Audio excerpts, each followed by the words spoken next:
Y buenas tardes también a todas y todos los que están viendo después este encuentro de estudio bíblico en diferido a través de la grabación. Hoy vamos a trabajar una, una recuperación de lo que fue eh, el taller de historia bíblica el año pasado, pero considerando los dos talleres juntos. El año pasado tuvimos historia bíblica del Antiguo Testamento y después del Nuevo Testamento. Hoy vamos a tratar de hacer una apretada síntesis de los dos, pero vamos a agregar algunos elementos nuevos. Sí quiero decirle a todos los que escuchan, los que se han prendido con este estudio, que sigue siendo una introducción a la historia bíblica de primer nivel. Es decir, no estamos haciendo un segundo nivel sobre lo estudiado el año pasado, sino que estamos recuperando lo del año pasado como síntesis y haremos justicia más adelante, posiblemente el año que viene, ofreciendo un taller de historia bíblica de segundo nivel para los que hayan hecho estos de primer nivel este año, ¿sí?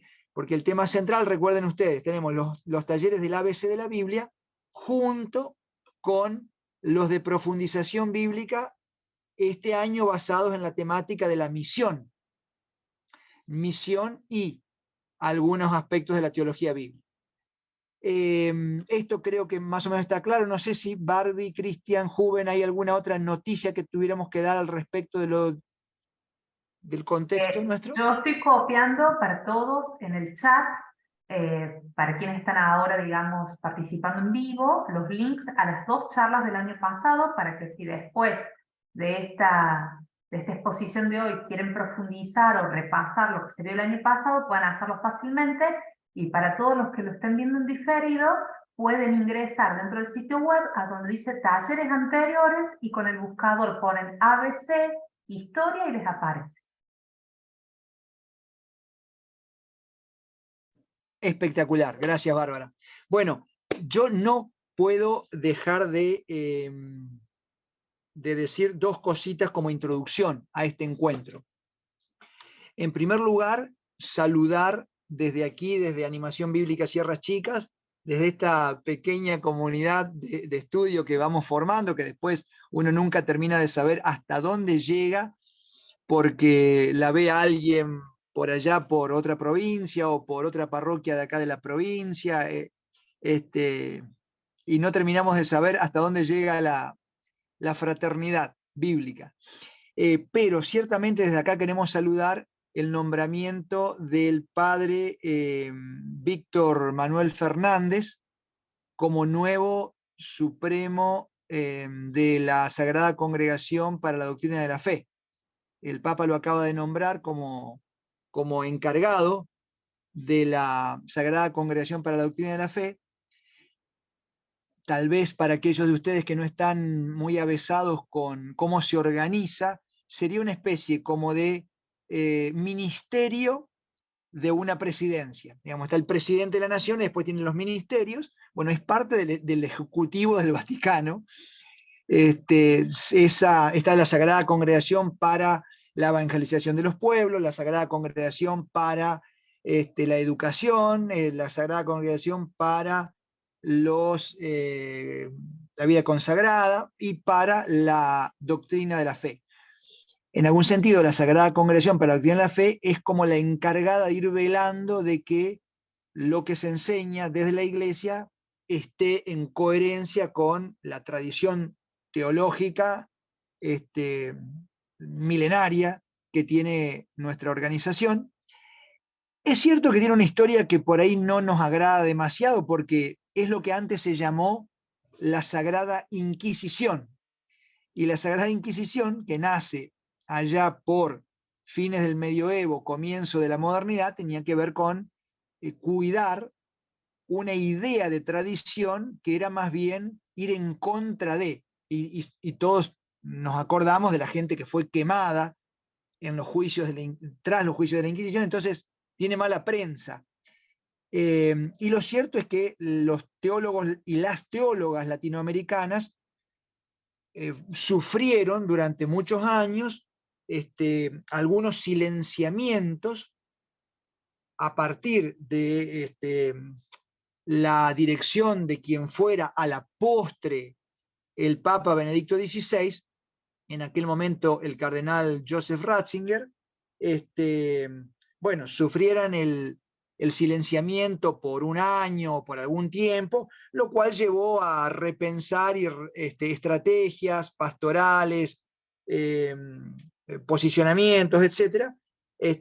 Y por eso es que por ahí nosotros cuando nos suena ese nombre enseguida nos asustamos.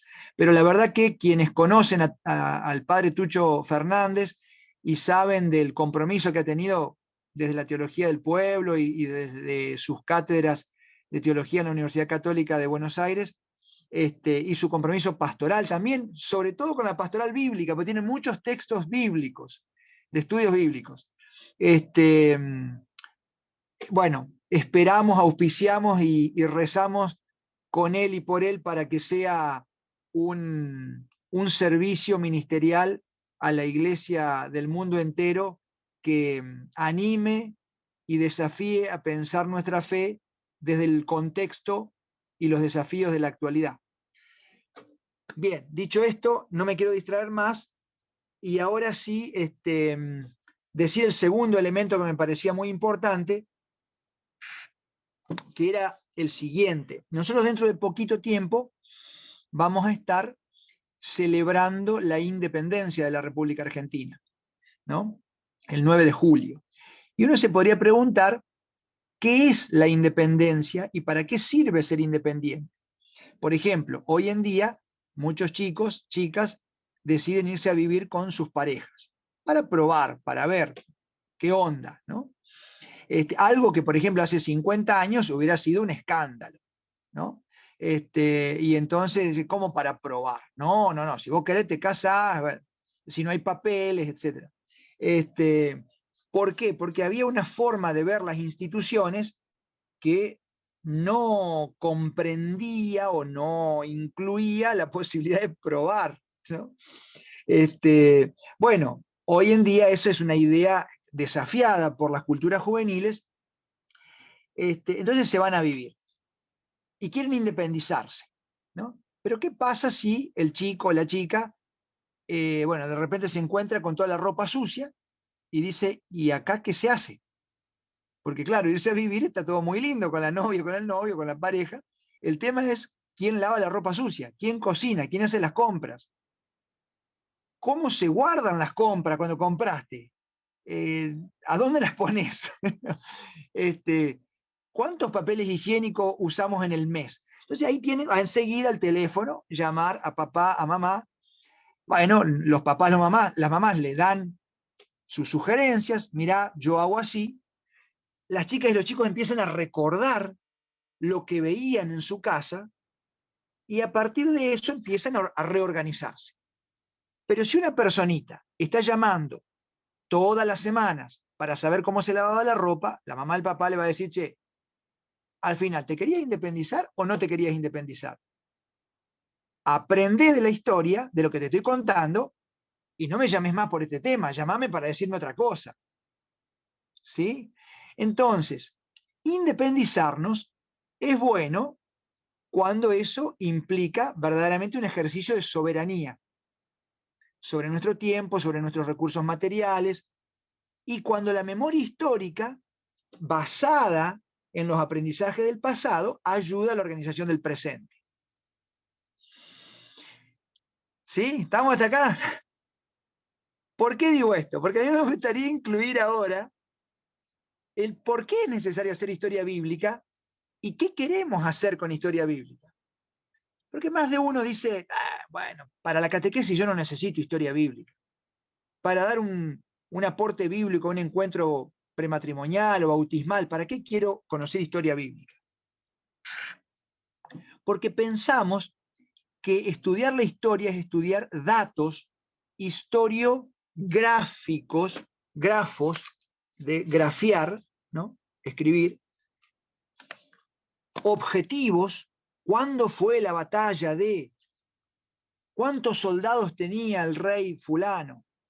¿Quién conducía el ejército de tal imperio? ¿Cuál era la capital de tal imperio, tal otro? Pensando que con esa cantidad de datos nosotros conocemos la historia. Bueno, y acá me gustaría compartir la palabra de dos alemanes que para mí son muy orientadores de lo que es la comprensión histórica. Una es la de... Ay, ¿a dónde lo tengo?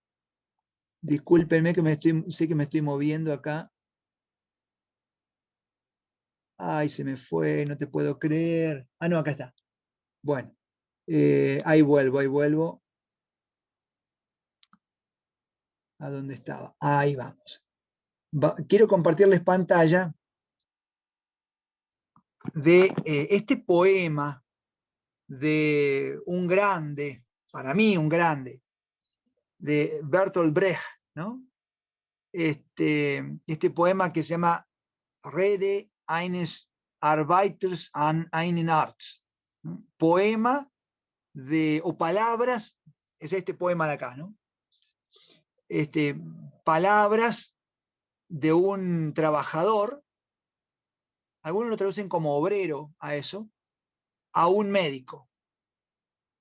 Lo escribe él estando en Dinamarca, como dice allí, entre el 37 y el 38, forma parte de poemas en el exilio, perseguido él por el régimen nazi y muy crítico. Y miren lo que dice. Obviamente en español tiene una musicalidad disonante que no la tiene en alemán. Nosotros sabemos lo que nos enferma. Cuando nos sentimos mal, nos enteramos que eres tú el que nos va a curar. Durante 10 años nos dicen, en hermosas escuelas, construidas con dinero del pueblo, aprendiste a curar. Y tu ciencia te ha costado una fortuna. Tienes que saber curar. ¿Sabes curar? En tu consultorio nos arrancan los harapos y tú aplicas el oído a nuestros cuerpos desnudos. Una mirada a los harapos te informaría mejor sobre la causa de nuestra enfermedad.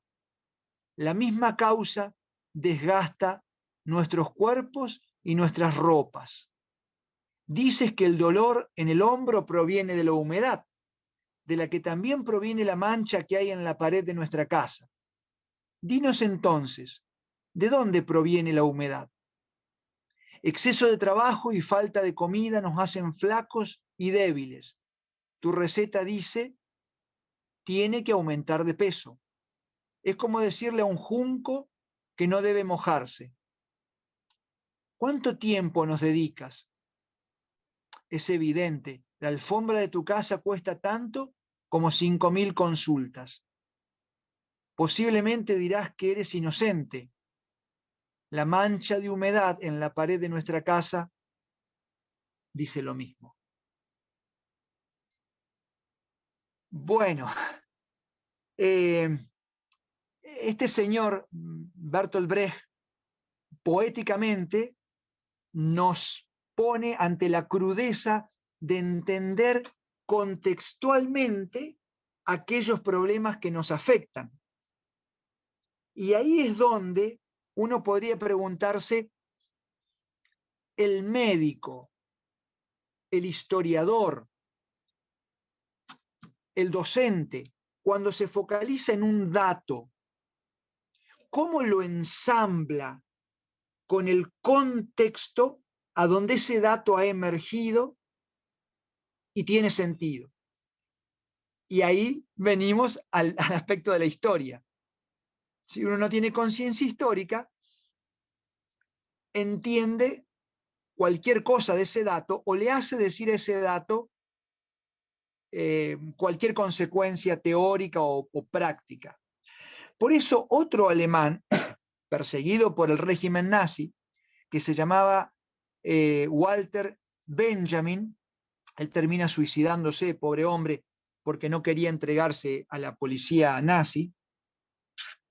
Hoy está enterrado en el norte de España.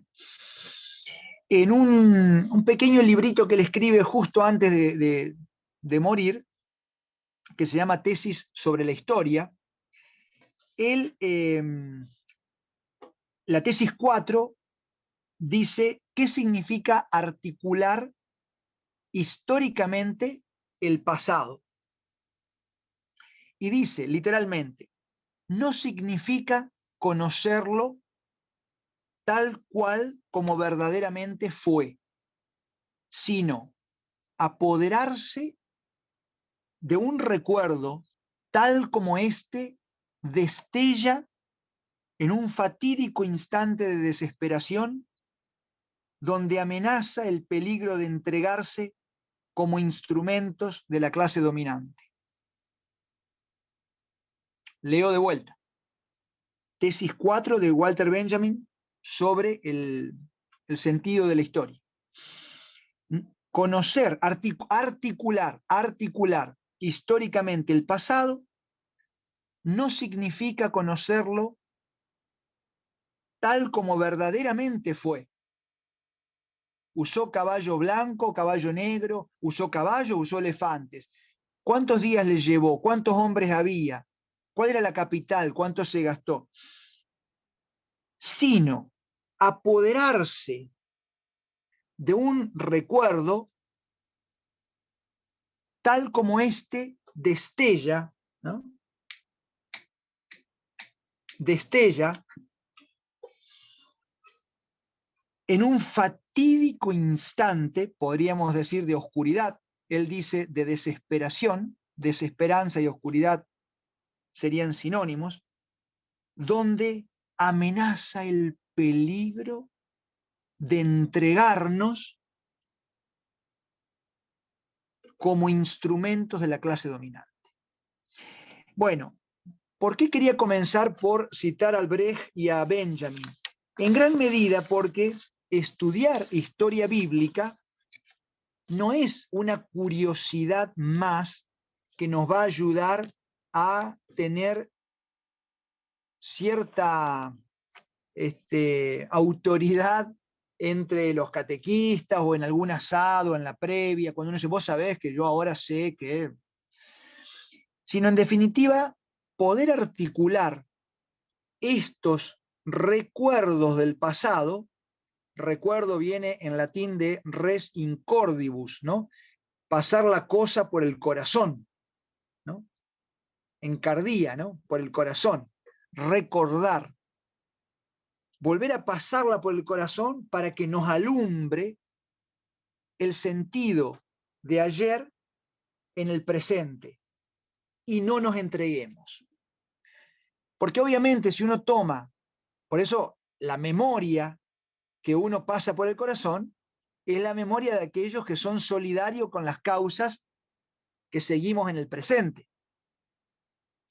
Si yo, siendo, por ejemplo, un maestro de Jujuy, hoy simplemente recordase que supónganse que yo fuera Coya, que los Coyas somos los vencidos de la historia, que a mí no me queda otra que ser maestro porque me gusta estudiar, pero soy Coya, entonces soy indio, entonces soy moreno, entonces soy campesino, y peor si soy mujer y soy pobre, no me queda otro lugar que ocupar que el de la retaguardia del pueblo. No puedo decidir, solo tengo que enseñar lo que otros me dicen. Entonces, tomo la memoria histórica de los vencedores, la hago mía y me entrego, como decía Benjamin, como instrumento de la clase dominante. Pero, si lo que yo paso por mi corazón es la memoria histórica de las resistencias de Juana Zurduy, de María Remedios del Valle, de Macacha Güemes, de Martín Miguel, de Castelli, de Tupac Amaru, de Bartolina Sisa, etc., digo, yo soy digna, yo soy digno, tengo una tradición milenaria, yo tengo autoridad cuando me junto con mi comunidad, tenemos derecho a vivir dignamente, entonces le pongo el cuerpo y lucho. Y el recuerdo del pasado destella, dándome esperanza en este momento de oscuridad para alumbrar la resistencia y la organización. ¿Estamos hasta acá? ¿Por qué planteo esto? Porque nosotros nos acordamos mucho y partimos mucho de leer el calendario litúrgico, partimos mucho más de la fiesta de Cristo Rey que del Viernes Santo. Y ese es un error teológico que embarra la memoria histórica. La fiesta de Cristo Rey es una fiesta reciente que tendrá 200 años aproximadamente, instituida en la iglesia justo cuando las monarquías estaban en bancarrota. Nosotros a veces llegamos tarde, ¿no? Pero no importa. Considerando que el verdadero rey del universo es Cristo, pero un rey que no gobierna despóticamente, sino un rey que gobierna con misericordia. Algo que, por ejemplo, la mamá de Jesús, María, Miriam, aquella adolescente de Galilea, de Nazaret, tenía muy en claro, por lo menos según Lucas, cuando recuerda un poema de la época de Elí, que era el poema de Ana, que está en el capítulo 2 del primer libro de Samuel. Lectura, primera de Samuel, capítulo 2. Entonces Ana oró y dijo: mi alma se alegra en Yahvé, en Dios me siento llena de fuerza. Ahora puedo responder a mis enemigos, pues me siento feliz con tu auxilio. Solo Yahvé santo, pues nada hay fuera de ti. No hay roca tan firme como nuestro Dios. No digan tantas palabras altaneras, ni salga de su boca la arrogancia, porque Yahvé es un Dios que lo sabe todo. Él juzga las acciones de todos. El arco de los fuertes se ha quebrado y los débiles se han hecho fuertes. Los que estaban satisfechos van a trabajar por un pedazo de pan, mientras que los débiles descansan. La mujer estéril da luz 7 veces, pero se marchita la madre de muchos hijos. Yahvé es quien da muerte y vida, quien hace bajar al lugar de los muertos y volver a la vida. Yahvé da y quita riquezas, humilla y ensalza, levanta del polvo al desvalido, y de la mugre saca al pobre para que pueda sentarse con los grandes y ocupar un lugar de privilegio. Yahvé ha hecho los pilares de la tierra y sobre ellos ha puesto el universo.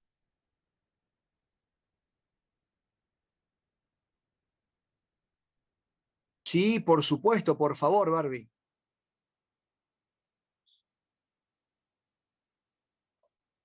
¿Es la correcta? Ahí está. Perfecto, perfecto. Mi corazón se regocija en, bueno, acá usa la palabra Jehová. Mi cuerno es ensalzado en Jehová. Mi boca se ensanchó sobre mis enemigos, por cuanto me alegré en tu salud. No hay santo como Jehová, porque no hay ninguno fuera de ti. No hay refugio. No multipliquéis hablando grandezas, altanerías. Cesen las palabras arrogantes de vuestra boca, porque el Dios de todo saber es Jehová.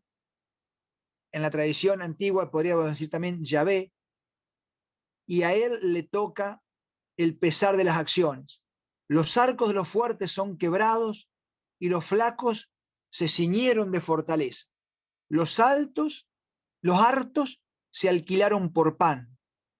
y cesaron los hambrientos. El que tenía mucho termina trabajando por un pan, y el que no tenía nada está saciado. Hasta parir 7, la estéril, o sea, la mujer que no podía tener hijos tiene hasta 7 hijos. Y la que tenía muchos hijos, enferma. Jehová mata y da la vida, hace descender al sepulcro y hace subir, empobrece y enriquece, abate y ensalza, levanta del polvo al pobre, y al menesteroso ensalza del estiércol, para sentarlo con los príncipes, y hace que tengan por heredad asiento de honra. Porque de Jehová son las columnas de la tierra, y él asentó sobre ellas el mundo. Gracias, Barbie. Bueno, sea la tradición que sea, ¿a qué cántico les recuerda esto del Nuevo Testamento?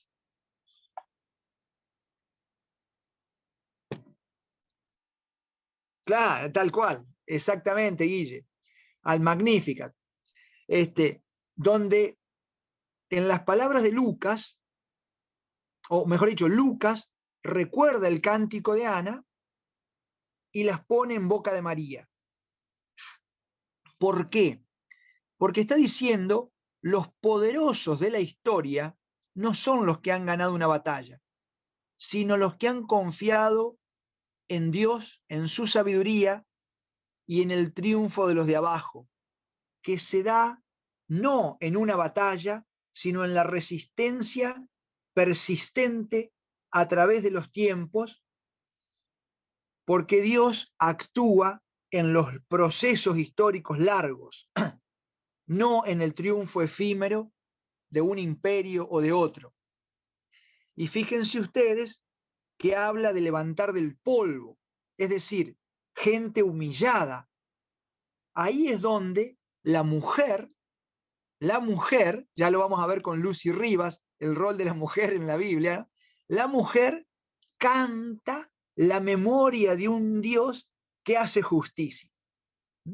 Podríamos recordar la memoria aquí de recientemente en los juicios de Gatillo Fácil, ¿no?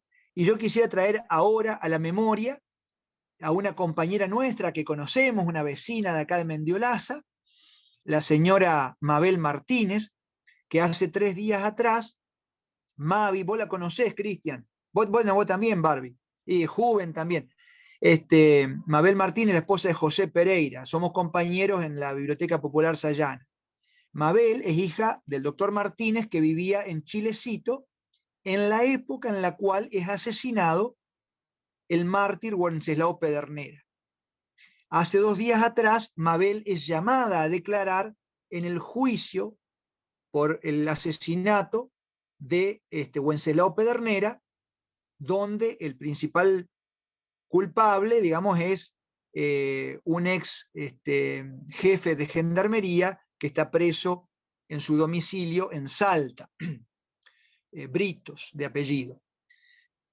Es una causa residual de la causa Angelelli y seguramente de ahí van a salir otras causas residuales también. Hoy hablaba con Mabel, porque ella está en Chilecito todavía, ella fue a declarar a La Rioja, ¿no? Después se fue a la casa de su madre, ¿no? Donde vivía su madre y su padre.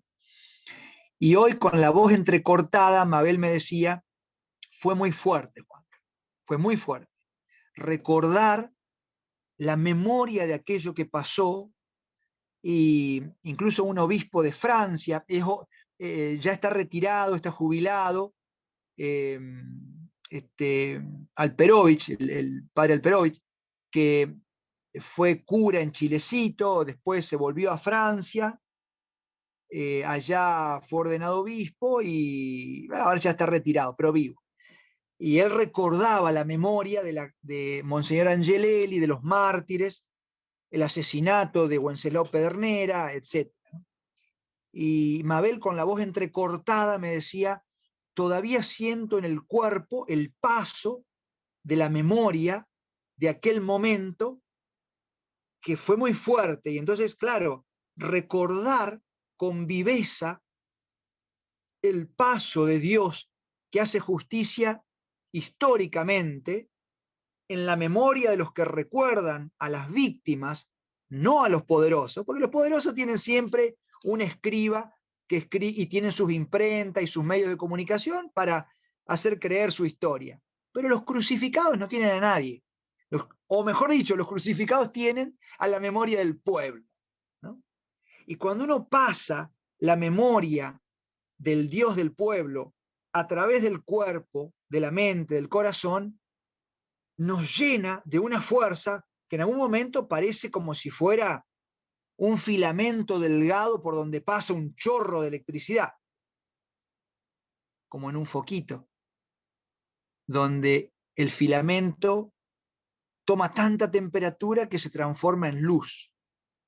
Y entonces la luz de la memoria destella en la desesperanza oscura del presente y nos dice, vamos compañeros, acá no se termina la cosa, hay que seguir, el futuro está a favor de los pequeños, en la resistencia, organicémonos, continuemos adelante, no creamos que la última palabra lo tienen los más fuertes, como ayer a la noche, los que golpean y maltratan a los maestros en Humahuaca o en Purmamarca.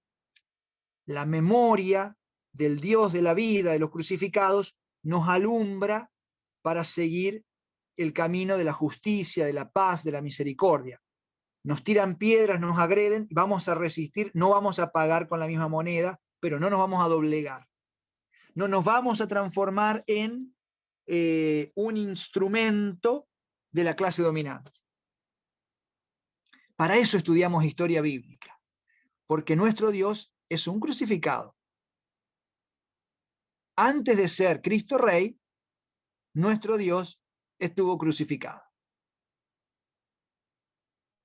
Y su madre, acusada de ser una fulanita que con algún soldado romano se quedó embarazada y entonces dijo lo del Espíritu Santo, bueno, esas pavadas que dicen los adolescentes cuando quieren excusarse. No lo sé. O sea, ahí es donde está la fuerza de estudiar historia. No para saber mucho de Salomón sino para que podamos ir haciendo una lectura del presente a través de los datos del pasado. Y ahí es donde nosotros muchas veces, es cierto, en la formación, sobre todo en la Iglesia Católica, por ahí nos conformamos con 2 o 3 buenas frases sacadas de contexto y las revoleamos y las decimos. Hay que hacer el bien sin mirar a quién. Había una señora muy querida por nosotros en el barrio, allá en las afueras de Córdoba, cuando el Juvencio la conoce, ¿no? Ella decía, sí, como decía Jesús, hay que hacer el bien sin mirar a quién.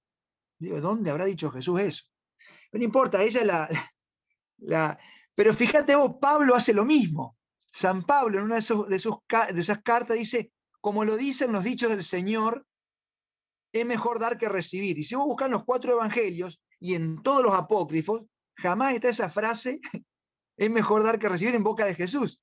Pero Pablo dice que en algún lugar llamado los dichos de Jesús, posiblemente una fuente que se perdió, Jesús había dicho eso. Lo interesante ¿es mejor dar o es mejor recibir? Entonces ahí uno empieza a leer teológicamente la historia. Bueno, dicho esto, a mí me gustaría ahora compartir pantalla para recordar algo de lo dicho en geografía bíblica. ¿Sí? Miren, ustedes ahí estarán viendo 4 mapas. Deben Si estar podés medio chiquitos ampliar, ahí. Juanca, si podés Sí, acercarte un poco mejor. sí, enseguidita amplío. Ahí voy para allá. Pero bueno, ¿por qué quería comenzar por esto, no?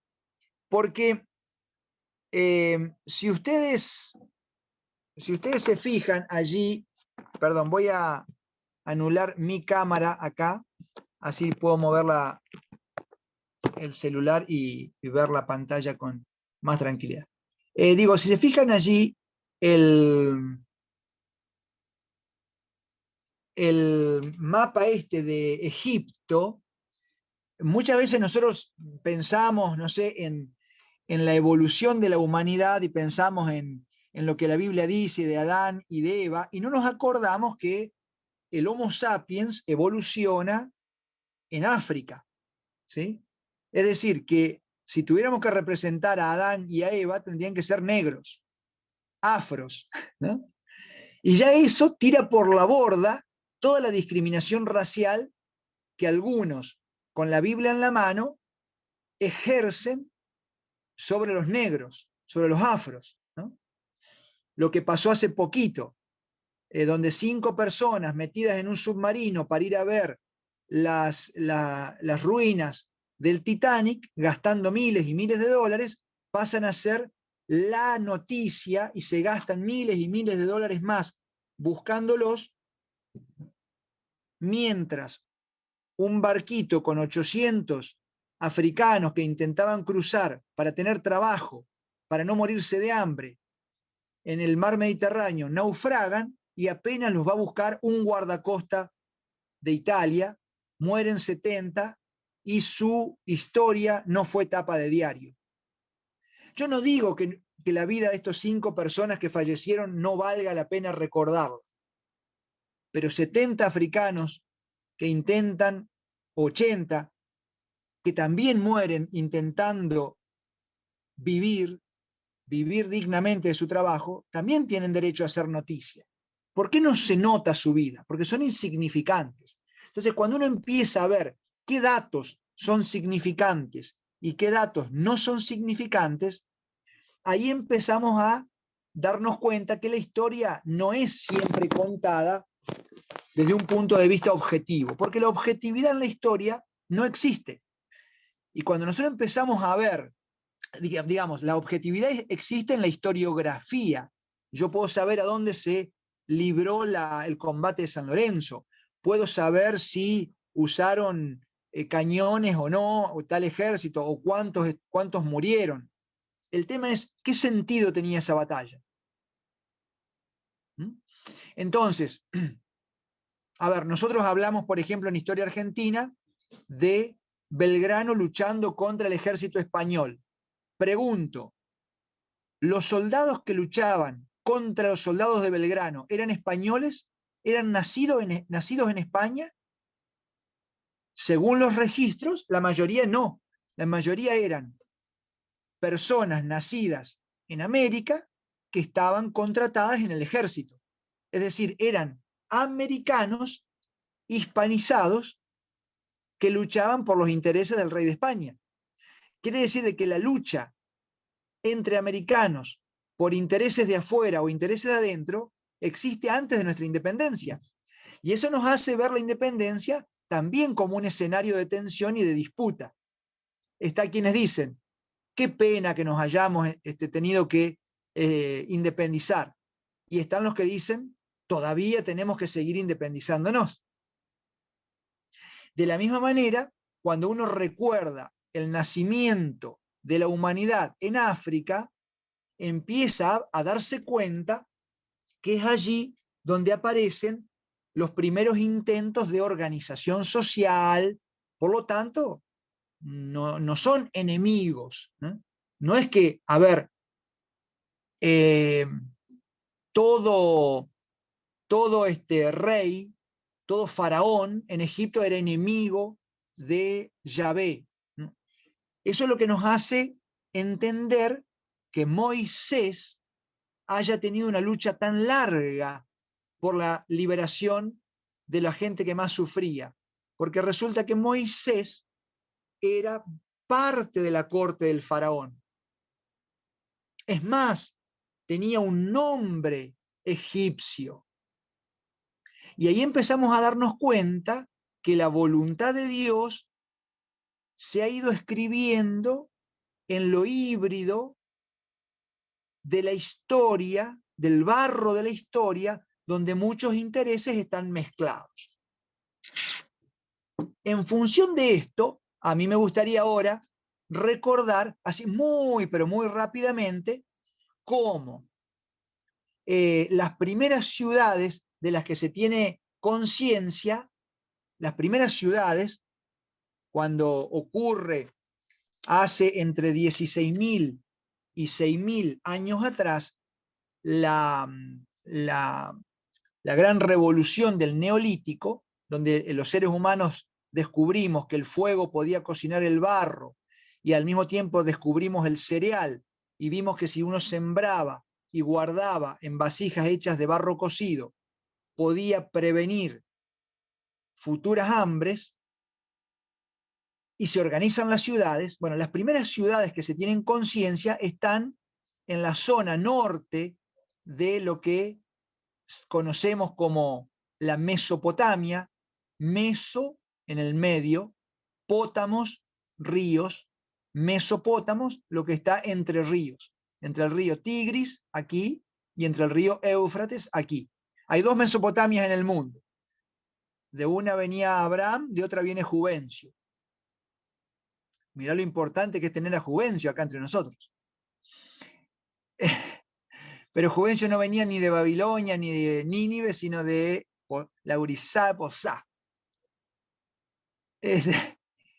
Bueno, como allí están las primeras ciudades, justamente los primeros intentos de organización política, polis, ciudad, están ahí. Y es por eso que se empiezan a organizar los grandes reinos, que en principio son ciudades que se organizan, no siempre con un rey, con una monarquía, sino a veces con consejos de ancianos. La monarquía es un desarrollo posterior, donde un campesino más fuerte o más valiente o más astuto pasa a tener su palabra mayor peso sobre los demás y bueno, finalmente termina mandando y se instala y ya se transforma en rey. Nosotros en ese sentido estuvimos viendo cómo los primeros reinos surgen en el Bajo Egipto, en la parte acá abajo, ¿no? Cuando uno, perdón, en el Alto Egipto o en el Alto Río Nilo, esta parte de acá, le decimos alta porque el Nilo empieza acá en Nubia, en lo que es hoy, no sé si se alcanza a ver ahí el cursor mío, Sí, se ve moviéndose ahí. perfecto. Bueno, ahí donde está la quinta catarata, es lo que era la alta Nubia y la baja Nubia, lo que es hoy Etiopía y Somalia. En ese lugar, en este momento, está habiendo una grieta, pero no una grieta como las que hablan los periodistas argentinos, sino una grieta de verdad, de unos 20, 25, 30 metros de profundidad por 15 de ancho, a donde se está partiendo ¿dónde lo podemos ver? Bueno, en algún lugar lo vamos a ver, el Cuerno de África, ¿no? El Cuerno de África se está separando y posiblemente dentro de algunos cientos de años va a formar una nueva isla, ¿no? Como Madagascar. Bueno, ahí es donde nace la humanidad y empiezan a poblar la zona baja del río Nilo. El Nilo corre desde acá arriba, desde el lago Victoria, hacia abajo. Ahora, en este momento, acá Egipto ha puesto, bueno, no ahora, no, hace unos años atrás, la represa de Asuán, ¿no? Una gran represa. Y bajan por el río Nilo y después van a cruzarse, van a poblar toda esta zona y comienzan, según dice Enrique Dussel, a buscar el este, buscar el sol, el nacimiento del sol, algo que para toda la humanidad siempre fue sagrado, porque es lo que nos permitía cocinar los alimentos, sentir el calorcito, hacer crecer las plantas y además el fuego, ¿no? Cocinar el barro, derretir montañas y transformarlo en metal, etcétera, etcétera. Y empieza a poblarse la humanidad. Nosotros vimos en la geografía bíblica cómo teníamos, a ver si puedo volver, ahí está, no sé si alcanzan a ver este mapa, si no se los muestro, acá está mejor, mirá, ahí está mejor. ¿No? Yo ahora voy a ir dando algunas cifras de años, ¿no? Primero, el imperio egipcio, aquí, que esto va a ocurrir alrededor del 3000, 2600 antes de Cristo, ¿no? Juanca, se dejó de ver tu cursor. No sé si estás trabajando sobre otro archivo, puede ser porque estamos viendo el mismo. Perdón, tengo que volver a compartir pantalla. Ahí está, ahora sí. Ahí lo van a ver. Acá. Gracias, Barbie.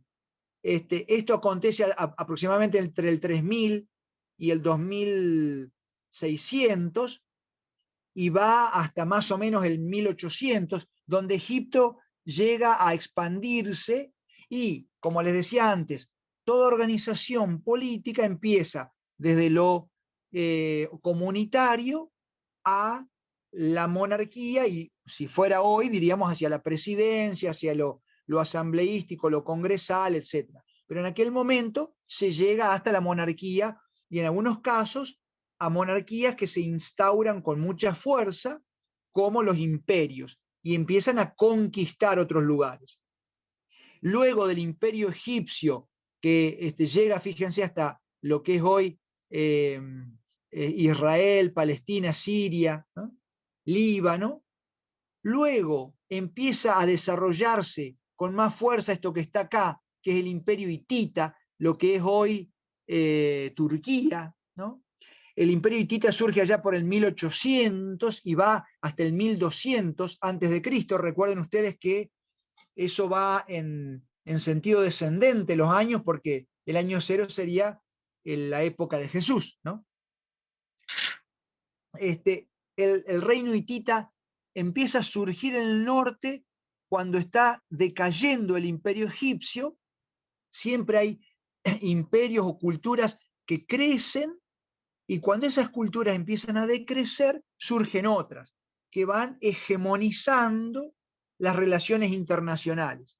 El imperio hitita va más o menos hasta el 1200 y ahí decae porque empieza a surgir el reino de Asiria, el primer reino de Asiria, con Asur acá como capital, acá arriba, perdón, Asur. Asiria queda en lo que era la Mesopotamia, o lo que es todavía hoy la Mesopotamia, lo que es hoy Irak, ¿no?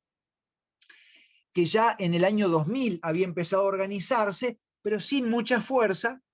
Asiria tiene como dos periodos fuertes, uno por el año 2000 al 1700, luego Babilonia toma combate contra Asur, le gana y organiza el gran imperio babilónico, que va más o menos del 1700 al 500, 550, donde vuelve a surgir otra vez Asiria. Por eso, por ejemplo, la novela de Jonás habla de la capital, de una ciudad a donde él tenía que ir que quedaba acá, donde está mi manito ahí, que era Nínive, a los ninivitas, que era como decir hoy vamos a París o vamos a Jerusalén, digo a Nueva York, a predicar, y él se enoja con Dios, qué sé yo, y le dice, pero no, si ahí no me va a escuchar nadie, qué sé yo, está centrada en la época de este segundo periodo asirio, ¿no? Entonces tenemos Egipto, ¿no? Los hititas, los asirios, los babilonios aquí en verde, ¿no? Luego vuelve el imperio asirio y finalmente aparecen los persas, que van a venir, ¿no? de Persia, acá le llaman Parsia, ¿no? Van a triunfar sobre los asirios y van a triunfar sobre los babilonios, van a avanzar y van a crear yo tenía por acá, a ver si lo tengo todavía, bueno, no está por acá, un mapa de hasta dónde llega, a ver, Persia, que Persia llega incluso a tomar el sur de Grecia, y ahí es donde un muchachito muy joven, muy voraz, que con apenas 18 años se hace jefe de su ejército, muy inteligente, por cierto, lástima que la usó para hacer macanas, que se llamaba Alejandro el Grande, educado por Aristóteles, triunfa sobre los persas e instala el imperio que acá no está, ¿no? El imperio macedonio. Luego él se muere allá por el 320, 323 se muere él, muere joven, muere a los 30 y pico de años, sus generales se dividen, el imperio entre los generales del norte y los generales del sur, los Seleucidas, los Ptolomeos. Los Ptolomeos van a poner acá una capital con el nombre de él, Alejandría, en el norte de Egipto, acá, donde está mi manito. Y luego de los persas van a venir unos muchachos que ustedes ya van a conocer un poco más, que son, ahora voy a compartir pantalla, a ver dónde la tenía, ahí está, no, perdón, a ver si puedo ir. Sí, permítanme que vuelva a compartir pantalla por acá. Pero, espérense que se me perdió la... Ahí estoy. Ahí vamos de vuelta. Estos muchachos, el Imperio Romano. Los romanos van a... Bueno, Alejandro Magno fue bastante cruel, ¿no? Él mató incluso a miembros de su familia con tal de quedarse en el poder. Muy distinto a lo que fueron los reyes persas. Los reyes persas fueron muy buenos discúlpenme, buenos. Mandaban, hegemonizaban el poder, pero fueron mucho más amables con sus súbditos, les permitían tener sus religiones, sus mercados. Ahora les voy a contar por qué cuento eso, ¿no? Con tal de que el mercado persa y las persianas estuvieran por todos lados, bueno, ahí, y es más, influyeron mucho sobre sus súbditos. Alejandro fue mucho más cruel, y por eso cuando los romanos vencen y se imponen, generando el gran imperio romano, tienen también un ejercicio de la crueldad bastante importante, y nosotros lo conocemos porque de hecho usaban un método de tortura y de emplazamiento con sus presos más rebeldes, que terminaron estando en todos los lugares donde nosotros nos reunimos, que es la cruz. Ellos inventan el método de crucifixión. Y de hecho en la época de Jesús crucificaron a miles, ¿no? Jesús fue uno más de los crucificados. Bueno, dicho esto, me gustaría ahora dejar de compartir pantalla de esto de la geografía bíblica para pasar en concreto a compartir algo de esto, de lo que es la historia bíblica. ¿Por qué estamos hablando de... yo lo que acabo de hacer es un gran paneo geohistórico. A ver si puedo ahora volver a verlos. No estoy pudiendo. Bueno, donde... Sí, eso estaba queriendo, Barbie. ¿Para qué voy a tener que dejar de compartir pantalla? Ahí está, ahora sí. Y ahora vuelvo a compartir pantalla.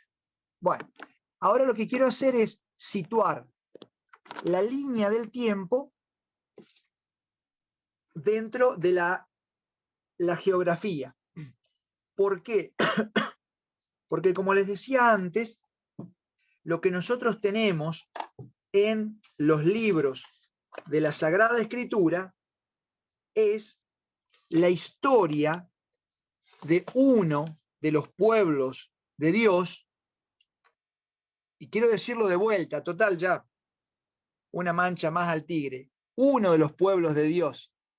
Pues nosotros decimos, Israel es el pueblo elegido, y la iglesia es la consecución de Israel llevada a una organización no nacional. Entonces nosotros somos un pueblo que camina, que marcha por el mundo buscando otra ciudad, somos errantes peregrinos en busca de un destino de unidad. Está todo bien, todo muy lindo eso, pero, por ejemplo, algunos colegios católicos cometen el error de poner la bandera del Vaticano porque confunden el Estado del Vaticano con la Iglesia. La Iglesia no es un Estado. El Vaticano es un Estado, y un Estado es parte de del Congreso de las Naciones.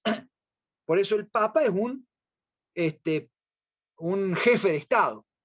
Ahora, a mí no me interesa lo que diga Francisco como jefe de Estado. A mí me interesa lo que diga Francisco como primo inter pares, como obispo de Roma, primado entre todos los obispos del mundo, ¿no? Porque me interesa la fe de la Iglesia, no la fe del Estado del Vaticano, ¿sí? Y por lo tanto, si hay problemas de corrupción en el Banco Ambrosiano, eso no modifica mi fe. Lo que hará es que yo diga, bueno, a ver, che, ¿qué estamos haciendo con la administración de los bienes en la Iglesia? Pero yo no puedo confundir mi fe por un problema de quién ingresa, cómo maneja los fondos, ¿sí? ¿Por qué? Porque la Iglesia, en algún sentido, no es la continuidad del Estado de Israel, ¿sí? Es la continuidad de una idea de que Dios escribe en la historia de los pueblos sus designios de unidad para que nos reconozcamos como hermanos. ¿Sí? Somos errantes peregrinos en busca de un destino de unidad. Ahora, ese destino de unidad no se hace anulando las diversidades, porque Dios también ha elegido enseñarle sus misterios a otros pueblos. Y en las culturas de muchos otros pueblos hay semillas de Dios, y no solo semillas, hay plantas, ¿no? Las semillas del verbo, como dice el Vaticano II. ¿Sí? Ahora, en algunos casos no son solo semillas, son verdaderas plantas y son verdaderos árboles. ¿Y por qué decimos esto? Porque leer la historia de Israel puede ayudarnos a entender la historia nuestra para ver cómo Dios ha ido escribiendo en nuestra historia su voluntad. Por eso yo quisiera ahora cerrar esta parte, para no cansarlos, haciendo un repaso por lo que los agiógrafos, los autores sagrados, fueron escribiendo al leer la historia de sus pueblos y buscar en ella la voluntad de Dios. Por ejemplo, yo recién acabo de decir, es más, con Juvencio compartimos un grupo donde hay muchos compañeros nuestros que son de Jujuy. Y el otro día uno contaba cómo habían sido golpeados y cómo él había llevado comida y había venido la policía y se le había pateado, le había tirado la comida que era para la comunidad. Y otro compañero dice, ¿y a dónde está Dios en todo esto? Y uno de nosotros le respondió, en los maestros golpeados. Dios es uno de esos campesinos apedreado, apresado. Dios estaba en la comida que tiraron. No es el pan compartido, sino es el pan desparramado para el hambre de los pueblos, no para saciarlas. ¿Por qué? Porque nuestro Dios es un Dios crucificado, que toma a los de abajo, al humilde, y lo ensalza, que recoge del polvo a los de abajo. No es un Dios victorioso, es un Dios cuya victoria se fragua en la resistencia popular. Ahora, nuestros pueblos, en muchas situaciones, han tenido que organizarse políticamente. Bueno, ¿y cómo se organizó políticamente Israel? Bueno, según nos cuentan los relatos bíblicos, si ustedes me siguen acá ay no, para que ahí me fui, ¿no? No se alcanza a ver bien. Ahí está, bueno. ¿Qué tenemos en la Biblia? Nosotros tenemos en la Biblia una organización de libros donde aparece Adán y Eva, ¿no? Después aparece Noé, después aparece Abraham, Isaac, Jacob, José, Moisés, Saúl, David, Salomón, Roboam y Jeroboam, sus descendientes, la división de los reinos, reino del sur y del norte, la extinción del reino del norte, luego la deportación del reino del sur, el exilio y luego el periodo románico, donde aparece Jesús, nace la iglesia y estamos acá esperando nosotros, resistiendo a la espera de continuar la historia de los seguidores de esta voluntad tenaz de unidad, de justicia, de amor y de paz en la historia. Ahora, ¿por qué se destacaron a estas personas? Bueno, fundamentalmente porque han sido personas que han buscado, por ejemplo, en el caso de Adán y de Eva, que es una leyenda, una de las dos, de las tres, los tres relatos creacionales que tenemos en la Biblia, que recupera la historia de los primeros seres humanos, que descubren la naturaleza, que empiezan a descubrir su cuerpo, que empiezan a descubrir algunas de las primeras leyes, por ejemplo, la prohibición del incesto, ¿no? No tener, no reproducirse entre gente del mismo linaje, ¿no? Que empiezan a organizarse, pero que sin embargo sufren las inclemencias como el diluvio, ¿no? También descubren el mal, la caída, y descubren la bronca que les da que a unos les vaya bien y no entienden por qué a unos les va bien y a otros mal, siendo que por ahí los dos ponen el mismo esfuerzo, Caín y Abel, ¿no? Y uno mata al otro, el fratricidio, y entonces ven cómo en algunas situaciones la misma naturaleza genera eh, renovaciones y cambios, y la humanidad vuelve a reorganizarse, ¿no? En aquella idea del diluvio y después el proyecto babilónico de hacer una sola cultura, y sin embargo ese proyecto no puede aplastar la diversidad cultural. Entonces Abraham deja su tierra y se transforma en un transhumante que busca a Dios y a su lugar en el mundo en el camino. Abraham, símbolo de todas las tribus pastoriles que iban con sus rebaños, llevando sus rebaños a donde había mejor pasto, ¿no? Isaac, símbolo de las culturas agricultoras que se establecen en un lugar determinado, se asientan y empiezan a cultivar el campo. Y en gran medida la historia del pueblo de Israel está hecha de esas dos grandes tradiciones, las tradiciones pastoriles, ¿no? Simbolizadas en la oveja que se mata para la fiesta del otoño, perdón, la fiesta del comienzo de la primavera, fin del invierno, y las tribus agricultoras representadas en el pan ácimo, ¿no? Lo último que queda del pan, con el cual se hace un pan sin levadura, de paso uno renueva los hongos, la masa madre, y hace un nuevo pan, ¿no? Algo de lo cual nosotros vamos a tomar después la gran tradición de la Pascua, de la Pesach, ¿no?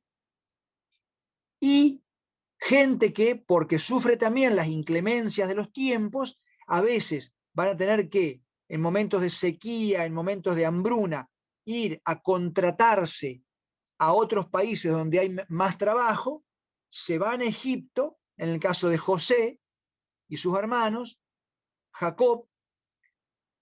En Egipto prosperan algunos, otros pasan necesidad, y vuelve a surgir la idea abrahámica de buscar en otras tierras mayor justicia, en Moisés, que toma las tribus que se rebelan y se escapan de la injusticia y la prepotencia de algunos reyes injustos, y entonces atraviesan todo un proceso de organización, como es el Éxodo primero, la ley, el Deuteronomos, en griego nomos es ley, ¿no? la ley antigua, la ley mosaica, hasta establecerse en una tierra y organizarse. Primero se organizan a través de jueces, es decir, cada tribu eran una especie de organización intertribal. Nosotros tenemos acá en nuestra historia las Provincias Unidas del Río de la Plata, ¿no? Y ellos tenían la confederación de tribus. Es muy interesante si uno toma el libro de Samuel,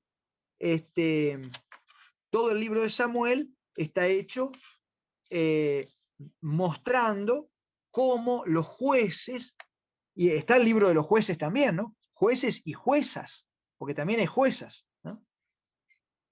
Tratan de buscar la voluntad de Dios en la administración de la justicia, en esa época donde la organización política era muy rudimentaria.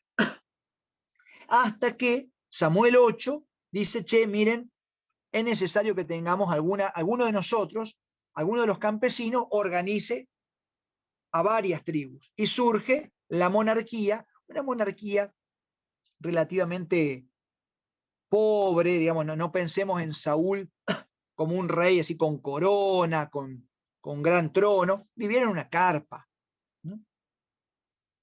Pero surge la primera monarquía y todos los líos que hay con la monarquía. Hay algunos que dicen que sí, otros que dicen que no. No, porque los monarcas después se corrompen. Y entonces Samuel dice, bueno, pero hay que ver cómo los vigilamos y bla, bla, bla. Y luego surge un rey un poco más jovencito, más valiente, que sí quiere defender a su pueblo, David, y empieza a unificar a todas las tribus. Y de nuevo, ¿no? El rey David es un rey justo, luchador, pero tampoco nos imaginemos el reino de David así con una gran corona, Piensen que el primer templo y el primer asiento del rey lo tenemos con Salomón, ¿no? Hijo de David. Y Salomón, ya habiendo disfrutado del periodo de unificación y de paz que logra David, ya es un rey económicamente mucho más astuto, que establece una cantidad de alianzas, lo cual le permite juntar plata y construir. Por eso es un rey constructor. Hace el primer palacio, el primer templo, junta guita, y cuando muere, sus hijos, ¿viste cuando vos juntás guita? Lo mejor que uno puede dejar a los hijos es educación, che, y buenos ejemplos. Porque si le dejás guita, después se pelean. Le pasó a Salomón, ¿sí? Que de ser el rey de la paz, Shalom, que vivía instala su capital en la ciudad de la paz, Jerusalén, ¿no? Sin embargo, los hijos se le pelean, ¿viste? Cría cuervo y se harán hinchas de San Lorenzo. No, perdón, bueno, no me acuerdo cómo era el dicho. Bueno, no quiero decir nada porque Juvencio debe estar amargado con River. Se le dividen, y se divide entre el reino del norte y el reino del sur, ¿sí? Recién ahí tenemos la tradición de las escuelas. Como se establecen dos reinos, uno en el norte y otro en el sur, empieza a haber la necesidad de que haya escuelas que estudien y que sistematicen la sabiduría de los pueblos. Es decir, ya había aparecido con Salomón el intento de unir las escrituras, poner la historia por escrito, y algunas escuelas lo van a empezar a hacer, que son las escuelas proféticas. Entonces aparecen los profetas un poco más ricos de la zona del sur, Isaías, Jeremías, ¿no? Miqueas, y los más asociados a lo pastoril, y los profetas menores, profetas del norte, Oseas, ¿no? Bueno, ahí Jonás, que en realidad no se sabe bien si Jonás existió como persona o si es una novela, pero hay un libro escrito con él y se lo considera profeta. Profetas más asociados a la agricultura.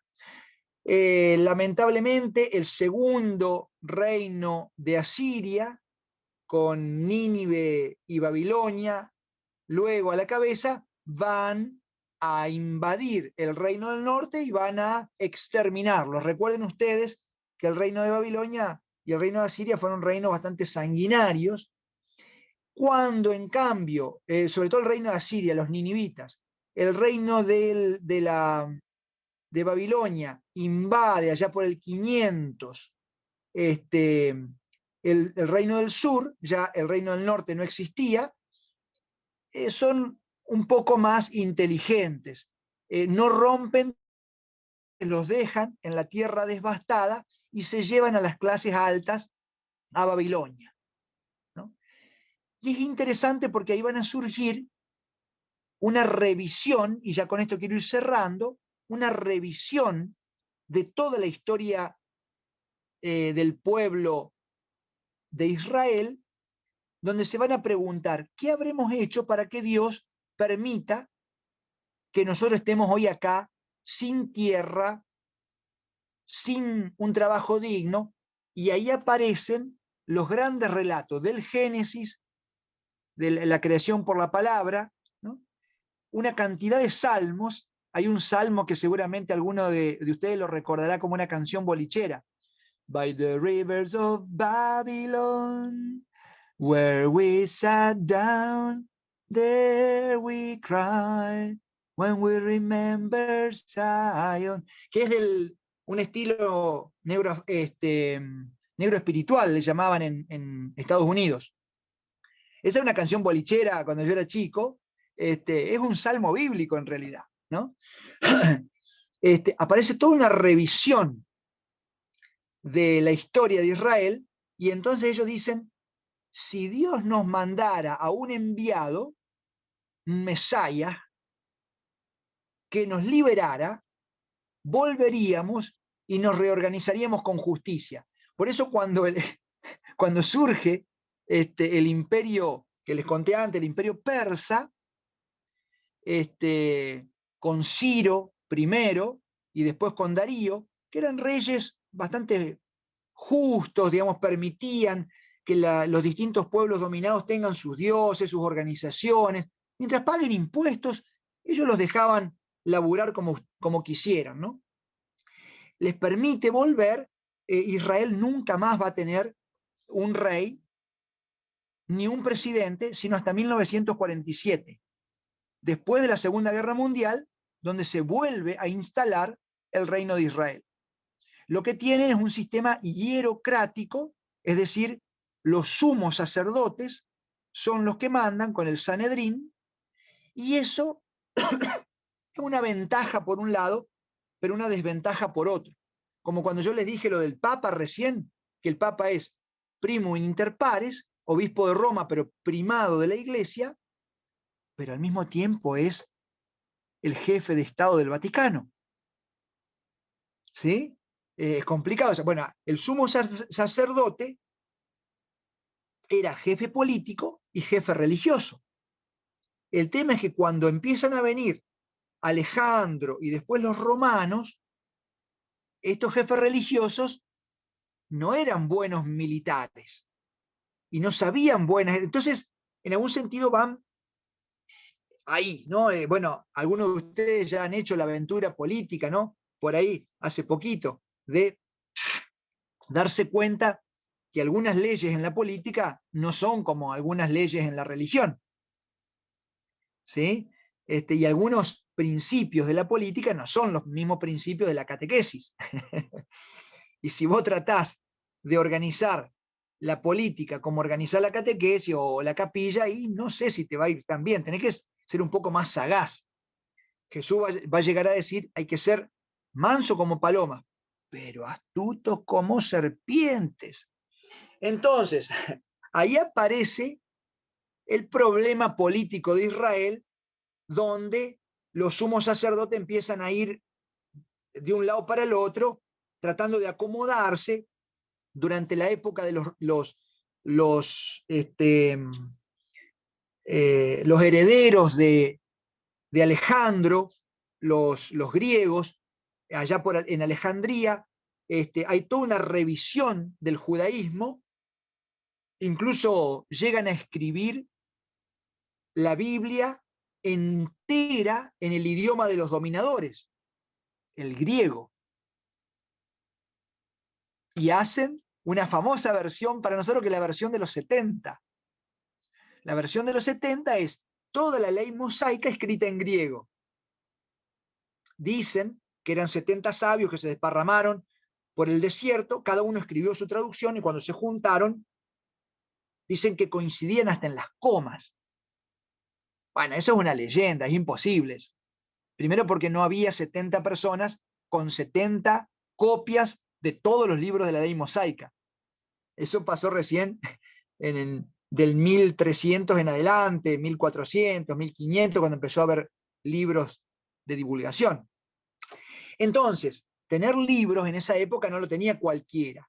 Por eso es que llegamos a la época en la cual los romanos invaden, le ganan a los griegos y la gente dice, che, al final, ¿qué es Israel?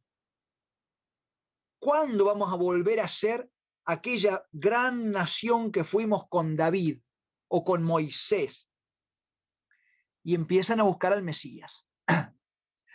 Y lo buscan como buscarían a Moisés, o lo buscan como lo buscarían a David. Pero resulta que se olvidaron del cántico de Ana.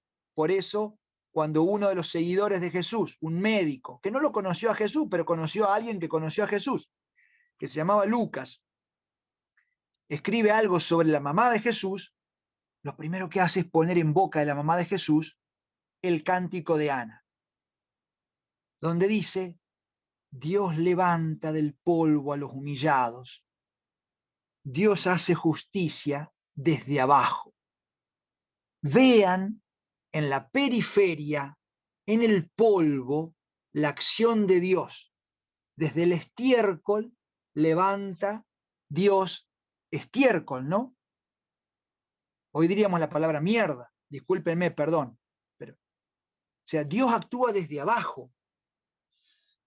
Por eso nosotros pudimos ser capaces de ver en un niño que nace en un pesebre rodeado de bosta, rodeado de estiércol, al Salvador de la humanidad. En un muchacho que empieza a enseñar cómo organizarse para compartir el pan, a perdonarse, a organizarse en comunidades, a no condenar, a no ejecutar un ojo por ojo, como había dicho Moisés, porque si no va a quedar el mundo ciego, diría Gandhi, y entonces propone una nueva forma de leer a Israel. Y después lo matan al pobre muchacho, pero parece que sus seguidores dijeron que no estaba del todo muerto, vuelven con su prédica, siguen organizando comunidades, hasta que un grupo de comunidades se reúne el 1 de julio del 2023 después de Cristo a estudiar estos mismos textos y decir, ¿en qué parte de nuestra historia estamos? ¿Cómo estará escribiendo Dios la historia hoy? Nosotros.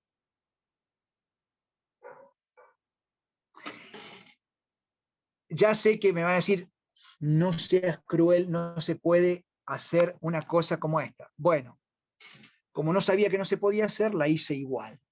Lo que intenté es mostrarle rápidamente un paneo de la historia política, el surgimiento de la humanidad, las primeras ciudades, la organización de los imperios, hasta el Imperio Romano, desde Egipto hasta los imperios romanos, desde luego ver los textos del Génesis, desde Noé, Adán y Eva, Noé, Abraham, Jacob, Moisés, David, los profetas, hasta llegar a Jesús, y desde allí volver a decir que estas historias, cuando nosotros las leamos en la Biblia, está bueno tenerlas como trasfondo para que cuando uno lea el Cántico de Ana o lea, por ejemplo, las profecías de Natán a David, o lea la resistencia de los macabeos, ¿no?, a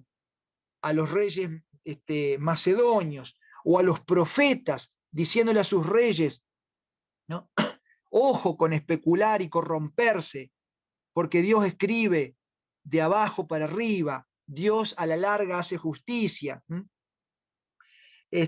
O en los cánticos de los salmos, este pedido de misericordia con los de abajo, con los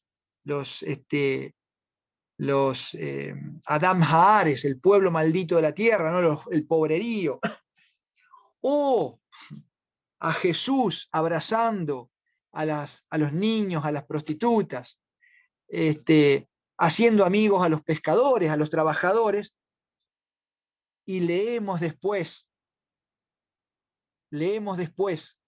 el clamor de esta señora que dice allá en Jujuy: los pueblos de la tierra estamos en Jujuy clamando por justicia, no solo para Jujuy, sino para todos los hermanos de Argentina, podamos hacernos fuertes en la historia, para que la historia sea un lugar de salvación, historia de salvación y no de condenación, y el recuerdo de esa historia destelle en este fatídico instante de desesperación, donde el sinsentido de muchas de nuestras derrotas amenaza con entregarnos como instrumentos de la clase dominante, y digamos: creo en el Dios que recrea, en el Dios que en la historia levanta del polvo a los humillados. Y ahí nuestra historia se hace historia de salvación.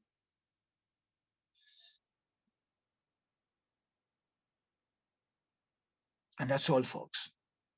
Yo diría, acá cada uno de ustedes tendría que continuar diciendo cómo lee su historia, y podríamos decir, a ver, leamos algún texto de la Biblia para ver cómo Dios nos levanta primero preguntas, luego respuestas suscitadas en la comunidad, para ver que Dios sigue creando.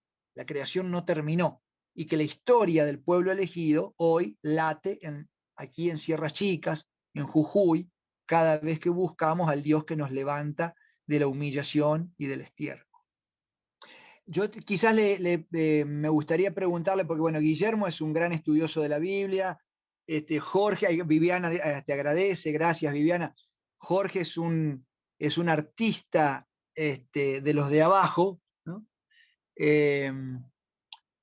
Pero acá están Rubén y Marisa, que se han sumado por primera vez. Me gustaría preguntarles por ahí si han podido seguir el desarrollo de este gran repaso bíblico que hemos hecho, histórico bíblico, y si no se han sentido tan mareados, porque obviamente hay mucha información. Bueno, ahí agradecen a Norma Regge. Normita Regge es una gran difusora bíblica que tenemos acá en Sierras Chicas. Ella sí, hace buenas tardes. Sí, adelante, Rubén.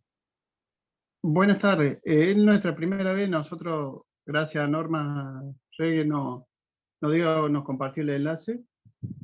Nos sentimos felices de encontrar hermanos acá en esta internet.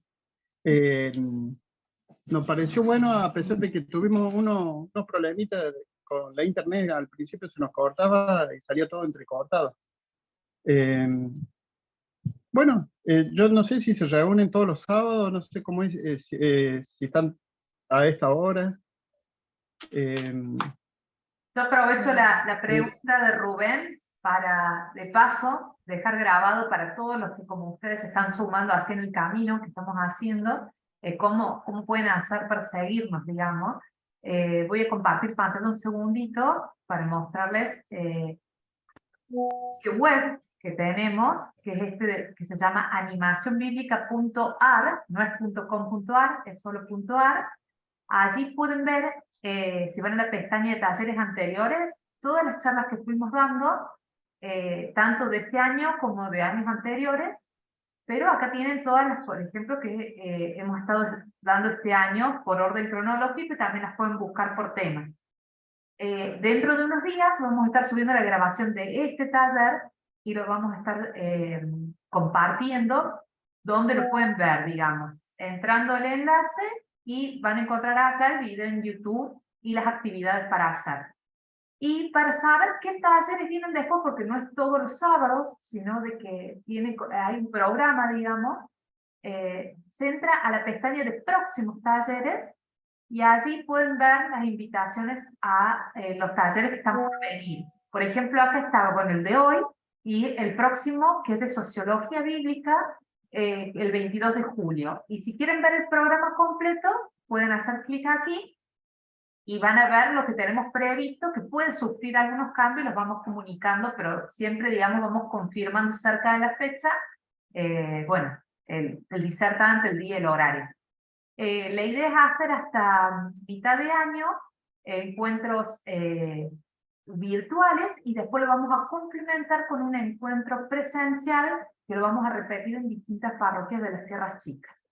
Y bueno, y si participan, digamos, de varios de estos talleres y hacen las actividades, van a poder estar recibiendo un certificado al terminar el año. Y bueno, y para ver talleres de años anteriores, como les dije, pueden también ingresar en talleres anteriores y buscar por temas o por disertantes.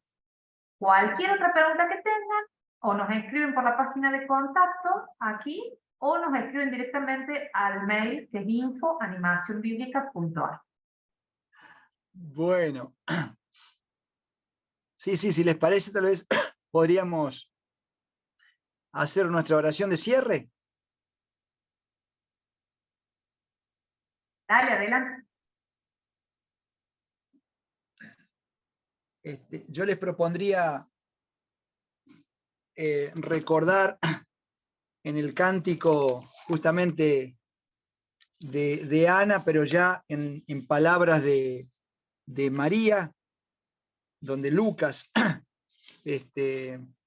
pone en boca de María aquel magnífico canto, al punto que lo llamamos Magnificat. Engrandece mi alma al Señor y mi espíritu se alegra en el Dios que me salva, porque ha puesto los ojos en la humildad de su servidora. El Todopoderoso hace grandes cosas en mí, despliega la fuerza de su brazo, dispersa a los soberbios en su corazón, derriba a los potentados de sus tronos y exalta a los humildes. A los hambrientos los colma de bienes y despide a los ricos sin nada. Acoge a Israel su siervo y se acuerda de él con misericordia. Pidamos al Señor por todos los que están resistiendo en búsqueda de tierra, de trabajo, de techo, de justicia y de pan para todos, para que Dios siga, la memoria del Dios que actúa en nosotros, siga destellando en nuestro recuerdo y no nos entregue al mal, que sería transformarnos en instrumentos de la dominación. Recordemos y pidámoslo agradecidos con todos aquellos que están poniendo el cuerpo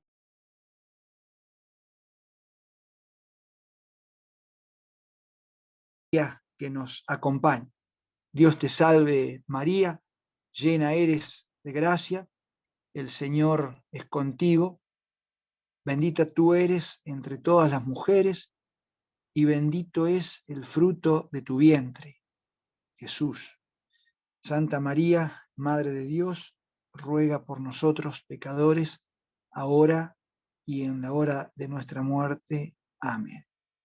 Que nos bendiga Dios, que es Padre, Hijo y Espíritu Santo. Gente, bendiciones para todas y para todos. Buen fin de semana. Gracias, nos vemos. Gracias.